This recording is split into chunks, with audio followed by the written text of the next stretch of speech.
النبي عليه الصلاة والسلام ماذا قال له؟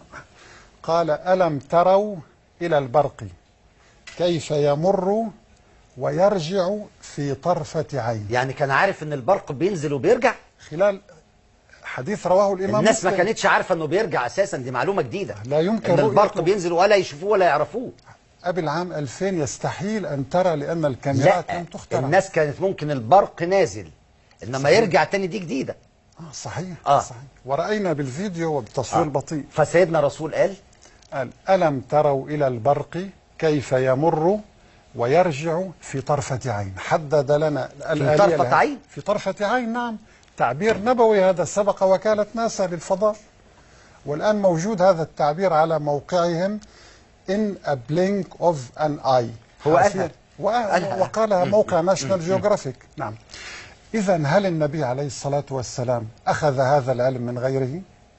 سبحانك يا رب. لذلك يعني أنا دائما أقول، أخاطب كل إنسان بالفعل، أقول له: أخي الحبيب، قبل أن تحكم على الإسلام اقرأ هذه الحقائق الرائعة عن كتاب الله تبارك وتعالى وسنة النبي عليه الصلاة والسلام.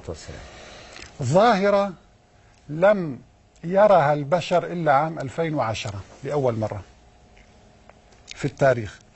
وحسب موقع علمي أسترالي يقول إن أول مرة تم توثيق الظاهرة عام 2003 في التاريخ.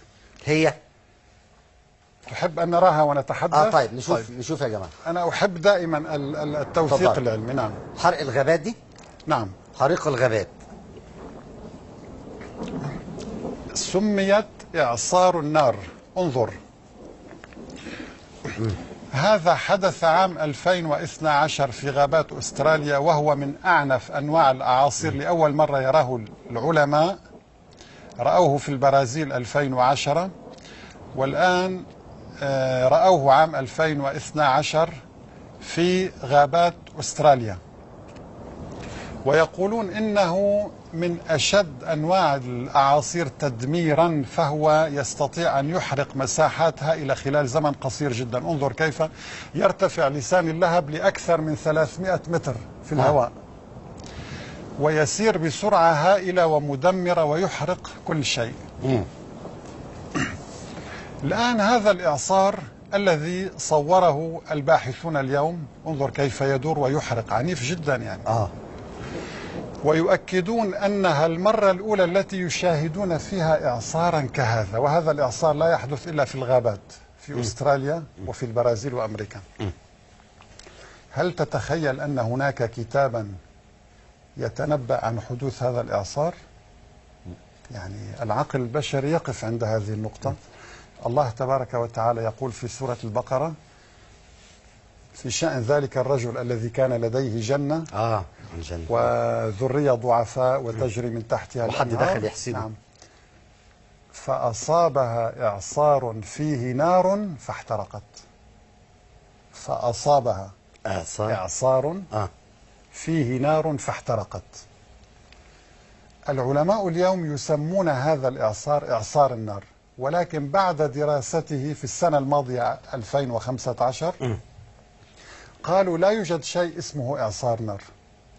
هناك إعصار عادي يتقدم دوامة من الهواء، وهناك حريق ونيران، وتدخل هذه النار داخل هذا الإعصار. إذن التعبير العلمي الدقيق هو إعصار دخلت فيه النار. القرآن لم يقل فأصابها إعصار النار، قال فأصابها إعصار فيه نار فاحترقت. كذلك يبين الله لكم الآيات لعلكم تتفكرون. سبحان الله. فالآن أمام هذه الحقائق دعني يعني أتساءل، النبي عليه الصلاة والسلام هل ركب البحر مرة واحدة في حياته؟ أكيد لا. يعني معروف كان يروح رحلة الشام ما كانش فيها بحر. ما فيش بحر. اكتشف وطريق الهجرة ما فيش بحر. صحيح. كشف العلماء حديثا على عمق 5000 متر أمواج بارتفاع 500 متر، ارتفاع الموجة 500 متر. ده عند نياجرا وفي الحاجات اللي في البرازيل. نعم، في هناك في المحيط الهادئ. وقالوا إن هذه الأمواج التي ترتفع ل500 متر تحتها ظلمات شديدة. يمكن أن نرى الفيديو طبعا لو أحببت. يعني هذا في بحر لوزان هنا، مضيق لوزان. وعندما نزلوا بالغواصات، هذه صور طبعا يعني علمية. البحث قامت به جامعة واشنطن عام 2013. وتبين أن هناك أمواجا بارتفاع ناطحات السحاب، حدود 500 إلى 600 متر ارتفاع الموجة. وقالوا هذه الأمواج أعنف من الأمواج السطحية ب10,000 مرة. عنيفة جدا. نعم. يعني دي مش ولد كهرباء، دي ولد طاقة نووية. لا عظيم. لذلك قالوا إنها المرة الأولى التي نكتشف فيها هذه الأمواج العميقة. ولدينا الآن أمواج عميقة وأمواج سطحية. القرآن العظيم ماذا قال عندما شبه أعمال أولئك الملحدين وغير المسلمين الذين يعني أعمالهم كسراب؟ ماذا قال فيهم؟ أو كظلمات في بحر لجي عميق يغشاه موج من فوقه موج. انظر. إذا كلنا قرينا الآية دي وعدت عليه. سورة النور. سبحان الله. الملحد هنا تحت. أو كظلمات في بحر لجي عميق 5,000 متر يغشاه موج. هذا هو الموج، من فوقه موج، من فوقه سحاب رتب لنا. سبحان الله. كيف علم النبي عليه الصلاة والسلام أولا أن هذه الأمواج لا توجد إلا في البحار العميقة، بحر اللجي، وأن هذه الأمواج موجودة، وأن هناك ظلمات؟ قال إذا أخرج يده لم يكد يراها.